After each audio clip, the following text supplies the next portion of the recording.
Hello everyone, good morning. Welcome back to my channel. বলো তোমরা সবাই কেমন আছো? আশা করি তোমরা সবাই খুব ভালো আছো, সুস্থ আছো, আর আমিও খুব ভালো আছি। তো চলো, এই ব্লগটা হচ্ছে সানডের ব্লগ। তো সকাল সকাল ব্লগটা স্টার্ট করলাম একদম ঘুম থেকে ওঠা থেকে। তো যেহেতু এখন বাবা মার কাছে আছি, অনেক দেরি করে ঘুম থেকে উঠি। মানে স্কুল থাকলে তবুও ঠিক আছে, 7:30 8টার মধ্যে উঠেছি, কিন্তু যেহেতু আজকে সানডে, তো 9টা 15 দিকে ঘুম থেকে উঠেছিলাম।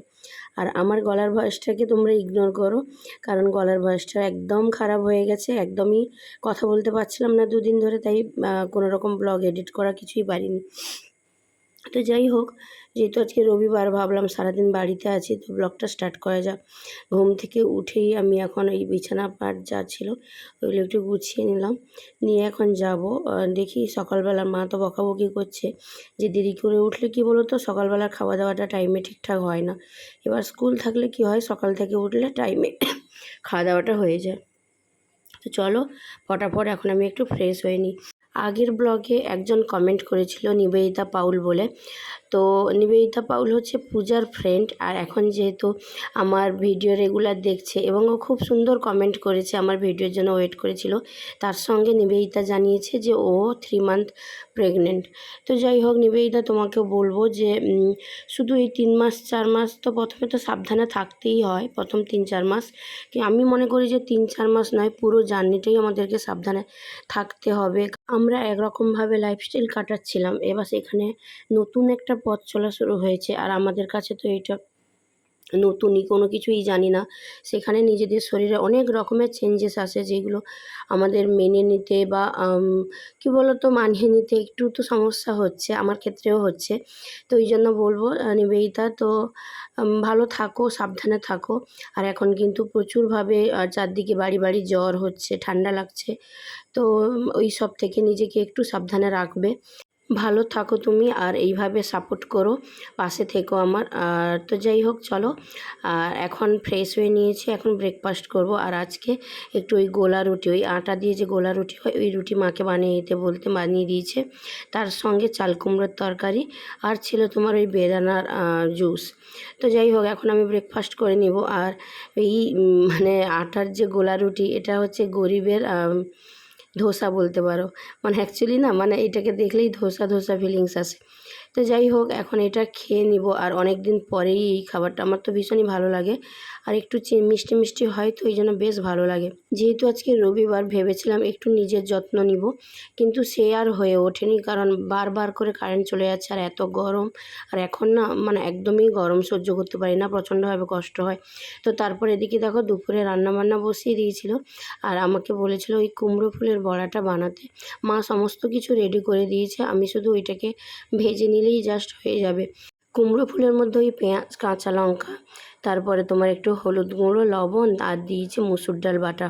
তো বেসনের থেকে না মুসুর ডাল বাটা দিয়ে করলে না বেশ ভালো টেস্টি হয় খেতে। তো অনেকটা কুমড়ো ফুল পাঠিয়েছিল মাসির বাড়ি থেকে, তো ওই জন্য ভাবলাম কুমড়ো ফুলের বড়াও অনেক দিন পরে খাওয়া হবে, নিজের হাতে বানিয়ে নিই ফটাফট করে। আর মাঝে মাঝে মাকে একটু ছুটির দিন বলে একটু হেল্প করে দিচ্ছি, না হলে তো আমি ঘুম থেকে ওঠার আগেই মায়ের রান্নাবান্না সমস্ত কিছু হয়ে যায়। আর এদিকে হচ্ছিল চিকেন, তো ওটা কিন্তু মা নিজেই বানিয়েছে, আমি আর কিছুই করিনি, ওই বড়াটা জাস্ট একটু ভেজে দিয়েছিলাম। আর বেশি সময় দাঁড়িয়ে ওই রান্নাবান্না করা ওইগুলো আর পারিও না। দুপুরের খাওয়া দাওয়া শেষ করার পরে দেখি হালকা হালকা একটু বৃষ্টি পড়ছে, তো এক বাটি দই নিয়েছি, দিয়ে এখন ওই ঘুরছিলাম সামনে, দিয়ে ওই দইটা খাচ্ছিলাম। আর 6 মান্থ হওয়ার সঙ্গে সঙ্গে আমার পেটটা দেখি কতটা বেড়ে গেছে। এখন নিজেকে দেখি আর ভাবি কী ছিলাম আর কি হয়েছি, নিজেকে দেখে না একদমই চিনতে পারি না, আর ভালোও লাগে না। পুরো সমস্ত কিছু এমনভাবে চেঞ্জ হচ্ছে, স্কিন থেকে শুরু করে সমস্ত কিছু। তো এখন বেরিয়েছি একটু মাসির বাড়ি যাব বলে। অ্যাকচুয়ালি আমারও নিজেরও শরীর ভালো নেই, আর ওইদিকে মেসোর শরীরটাও ভালো নেই। মাঝখানে কলকাতা চলে গেছিলো মেসো, অনেক দিন দেখাও হয়নি, ওই জন্য ভাবলাম যে যাই, গিয়ে একটু দেখা করে আসি। তো আমি আর মা এখন বেরিয়েছি যাব বলে। তো চলো এখন যাওয়া যাক, টুকটাক কিছু জিনিসপত্র কিনতে হবে, কিনে নিয়ে তারপরে মাসির বাড়ি যাব। তো চলো এখন যাওয়া যাক। আমি আর মা বেরিয়েছি যাব বলে, আর হালকা হালকা বৃষ্টি পড়তেই আছে। তো বৃষ্টির মধ্যেও বেরিয়েছি, কারণ কি বলো তো, যেদিন স্কুল থাকে না সেদিন আর কোথাও বেরোতে ইচ্ছে করে না। তো তারপরে দেখো মার্কেটে এসে এখান থেকে একটু ওই ফল নিলাম। আর আমের সিজন তো পরপর শেষের পথে, ওই জন্য ভাবলাম আমও নিয়ে নিই ফলের সঙ্গে। আর মোটামুটি ওই আপেল, বেদানা, মৌসম্বি যা যা নেওয়ার ছিল ওইগুলো নিলাম। কয়েক বছর আগে মেসোর একটা সার্জারি হয়েছিল, তো তারপরে ভালোই ছিল। তারপরে আবার হঠাৎ এই রিসেন্ট একটু শরীরটা খারাপ হয়েছে, তো ওই জন্য কলকাতা দেখিয়ে নিয়ে এসছে। তো ভাবলাম যে মেসোর সঙ্গে অনেক দিন দেখা হয়নি, যাই সবার সঙ্গে একটু দেখা করে আসি। আর কি বলো তো, বাড়িতে যদি একজনের কারোর শরীর খারাপ থাকে বা একটু কিছু হয় না, তাতে সবার মন খারাপ থাকে। তো মাসি, বোন সবাই মোটামুটি অনেকটা ভেঙে পড়েছে, সবার মন খারাপ। তো ভাবলাম চলো মাকে নিয়ে একটু গিয়ে গল্প টল্প করে দেখা করে এলে তাদেরও একটু ভালো লাগবে। তো তারপরে ওখান থেকে ফল নেওয়ার পরে এখানে একটা ফাস্টফুড দোকানে চলে এসেছিলাম। এখান থেকে নিব মোমো।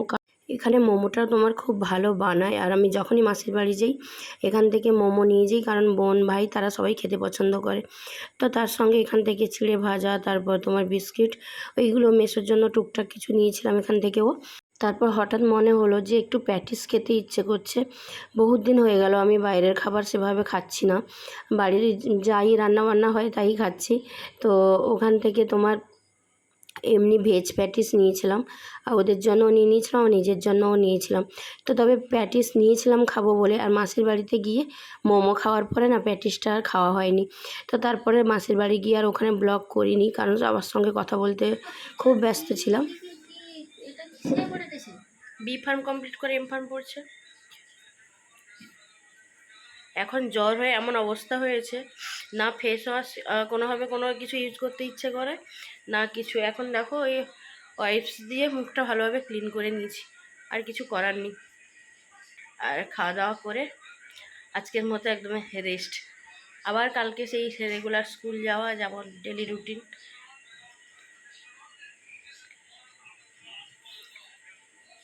ভাবলাম তাড়াতাড়ি খাওয়া দাওয়া করে একদম রেস্ট নিব। তারপরে দেখি ভাই মানে অনেক মাছ নিয়ে এসছে, পমফ্রেট মাছ, তারপর তোমার চিংড়ি মাছ। এই সমস্ত মাছগুলো মা এখন পরিষ্কার করে কেটে ধুয়ে রেখে দিবে, কারণ কি বলো তো, আবার কাল থেকে তো স্কুল। তো এইগুলো সব গুছিয়ে কেটে না রাখলে সকাল সকাল উঠে রান্নাবান্না করে, তো সব কিছু গুছিয়ে রাখে ওই জন্য আগের দিন থেকে। তো যাই হোক, এখন ওইগুলো করছে, আর আমি ভাবলাম চলো মাকে একটু হেল্প করে দিই। আর আজকে হচ্ছে রুটি আর তড়কা, এগ তড়কা বানাচ্ছি। দোকানের তরকার থেকে না বাড়িতে তরকা বানালে না বেশ ভালো খেতে হয়, আর একটাও অনেকটা দেওয়া হয়, দিয়ে তোমার মোটামুটি বেশ ভালো খেতেও হয়। তো যাই হোক, আজকে ব্লগটা এখানেই এন্ড করলাম। ব্লগটা কেমন লাগলো অবশ্যই জানাবে। ব্লগটা যদি ভালো লাগে please do like, comment and subscribe. এখনও পর্যন্ত যারা যারা আমার চ্যানেলটা সাবস্ক্রাইব করোনি প্লিজ চ্যানেলটাকে সাবস্ক্রাইব করে দিও। সবাই খুব ভালো থাকো, সুস্থ থাকো, সবাইকে টাটা।